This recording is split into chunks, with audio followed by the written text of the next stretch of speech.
Hello everyone, you are welcome to Network Tips. Today we'll be looking at subnetting. Note that this video is broken down into three parts: the class A subnetting, the class B subnetting, and the class C subnetting. Subnetting is a very large topic and is very important when it comes to networking. So it's good to know that you should understand every bit and how this subnetting is being done and what it is. So having said that, let's dive right into our very first class A, subnetting. So subnetting can also be known as CID, or classless interdomain routing. Subnetting simply means breaking down of large network into small network. Take for an instance, we have this network 192.168.10.0/24. This is a very big network. This network has about 254 valid hosts in it. But one of the reasons why we break large networks into smaller ones is that we want a better network performance and speed of our network, and we also need to reduce the administrative overhead on our network as well, and also for security purposes as well.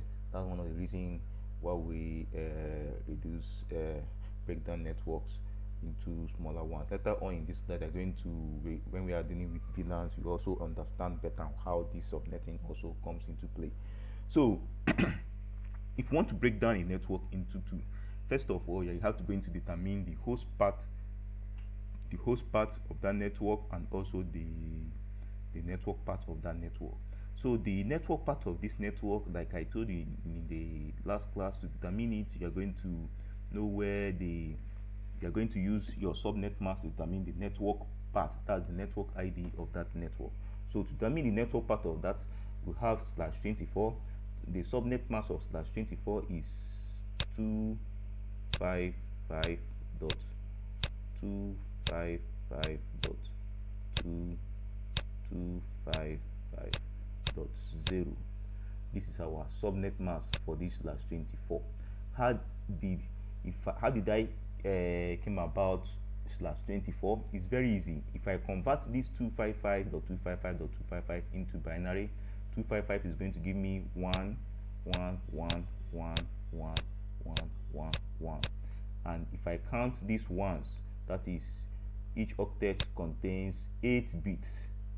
Each period contains 8. So 1 2 3 4 5 6 7 8 is going to give me 1 2 3 4 5 6 7 1 2 3 4 5 6 7 8 is going to give me 24, and that's how I came about this /24.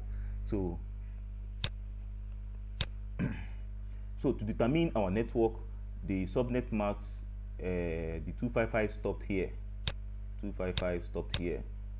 So this will be our network. This will be our network ID, and this will be our host part.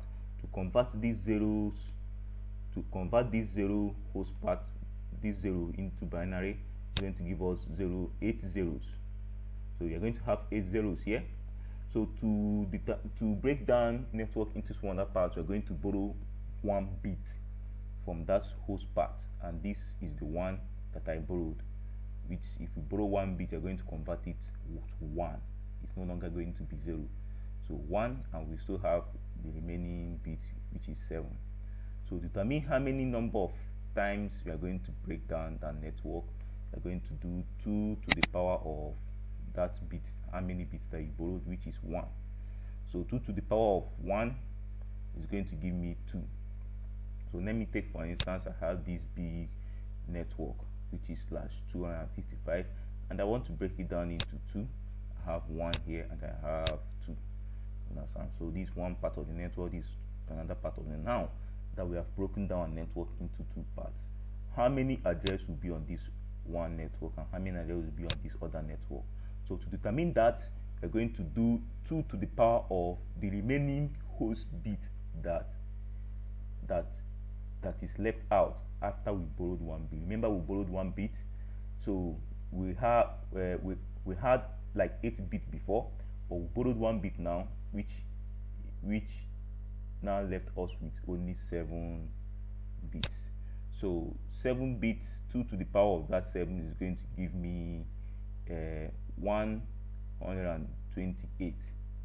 Now that 128, now remember earlier I told you that there are two addresses in our last video. There are two addresses that is not going to be assigned to any devices or any device or any host on our network, which is what?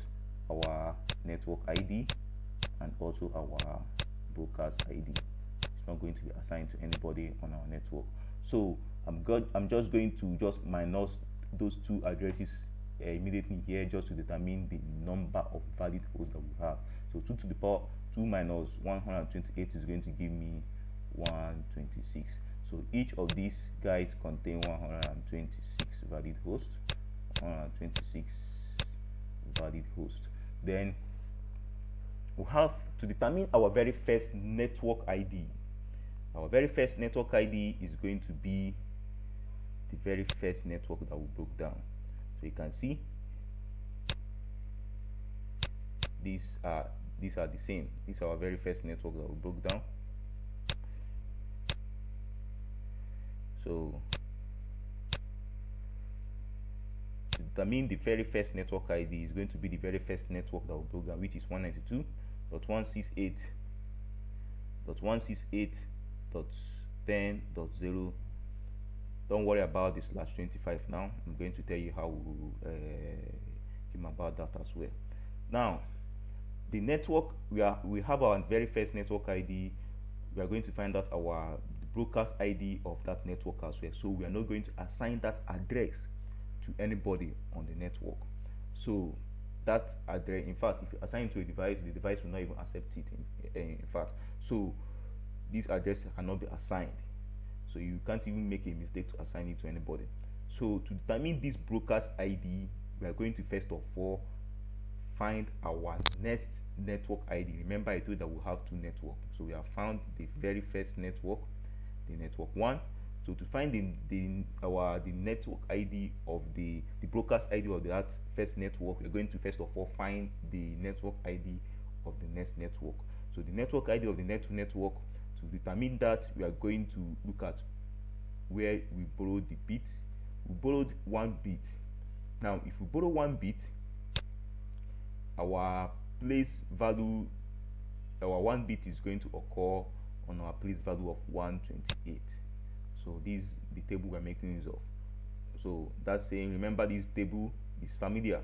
So 128 is where our first only 1 bit that we borrowed occurred on 128. So what we'll be doing is that you look at on which octet did you borrow that bit from. We borrowed that bit on the 4th octet, and this is 1, 2, 3, and 4 octets. So we're only going to be appending that 128 to that 4th octet that we borrowed. So 0 plus 128 is going to give me what? 128. So this is our second network ID. Now to determine that broadcast, the first broadcast ID that will of the previous network ID or the first network ID, we're simply going to minus 1 from the second network ID, which is going to be 128. You see it? Very easy. So to determine the second network ID, very easy. So we're just going to append 128 to this 128 as well. So if I append 128 plus 128, it's still going to give me 256. 256 is not a valid address again. Remember, we broke down our network just into 2 parts, so it's not even a valid address. I'm not going to write that address again here.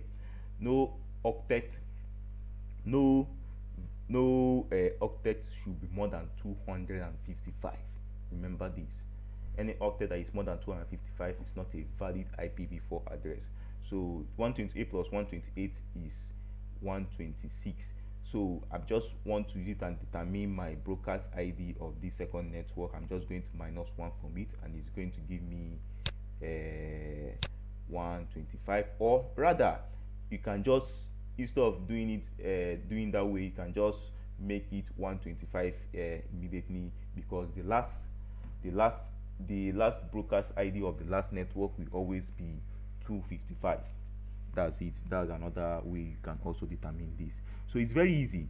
So how did I came about? So to determine the subnet mask of this our networks now. Now we now have two networks. To determine the subnet mask of it, so it can help us to determine the network ID and the broadcast ID, the host bit and the network bit. So we have to do it's going to be 255.255.255.128. Anytime we borrow one bit, the subnet mask is going to be 128. That 128 is always going to occur on the octet that will borrow the bit. So that's how it's being formed. So how did I how are you going to how did I came about this last 25? Remember our previous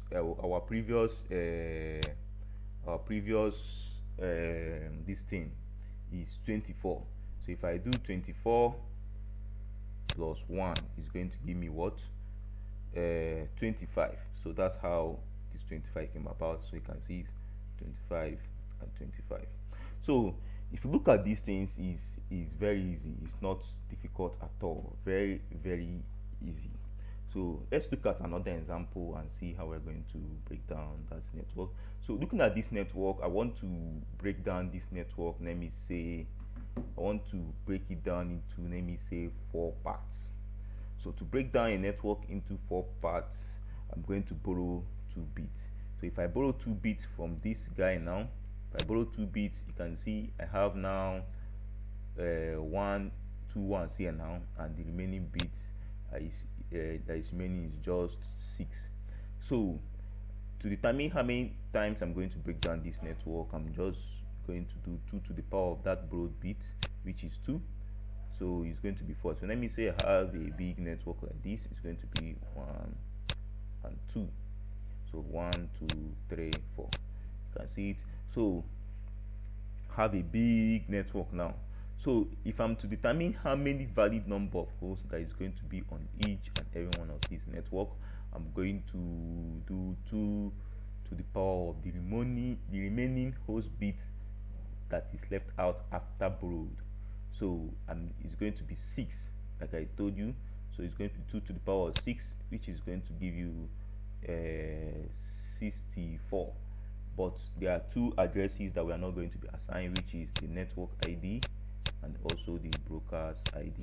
I'm not going to be assigning these addresses to any of our devices. So I'm just going to minus it immediately, and it's just going to give me the number of valid I'll have is 62. So to determine the first network will always be the network that we broke down. You can see it. Network that we broke down is the same. So 192.168.10.0. Then to determine the next network ID, we append our borrowed bit. We borrowed 2 bits, right? We borrowed 2 bits. So the place value occurred here, 64. 64 is going to be, I'm going to be appending 64 to that octet that I borrowed it. So 0 plus 64, I'm going to get 192.168.10.64. Are you seeing it? So to determine the broadcast ID of the previous network ID that I found out, I'm just going to minus 1. I'm going to get 63. Then to find out the broadcast ID of this guy, I'm going to find out the next network ID, which is the network 3. So to find it out, I'm going to append 64 again, which is going to give me 128. Are you seeing it? I minus with 1 to get the previous network ID. Then I append to determine the 4th network ID. I add 64 to the 128, which is going to give me 192. 192, I minus 1 to determine the previous network ID, which is 191. So the broadcast ID of the last network, which is the network 4, is just always going to be 255. I see, very easy. So to determine the brokers, the subnet mask is going to be 255.255.192. so 192, how did I came about 192? If I convert this my binary format now, this my binary format, this 1.110000, these 6 zeros, if I convert it into decimal, it's going to give me 192. Or you can make use of this my cheat table, which is just going to give me, I borrowed 2 bits, it's just going to give me 192 immediately. I'm just going to write 192 here. You can see it is very easy, very easy. How many what will be my slash notation is just going to be the 2 plus 24 plus the 2 that I borrowed, which is going to give me 26. So let's see, 26. So it's very easy. This subnetting is very easy. I'll urge you to watch this video as much as you want. If you did not understand it, we watch it again, and you are really going to understand it. It's very easy. It's very basics. Thank you for watching. See you in the next video.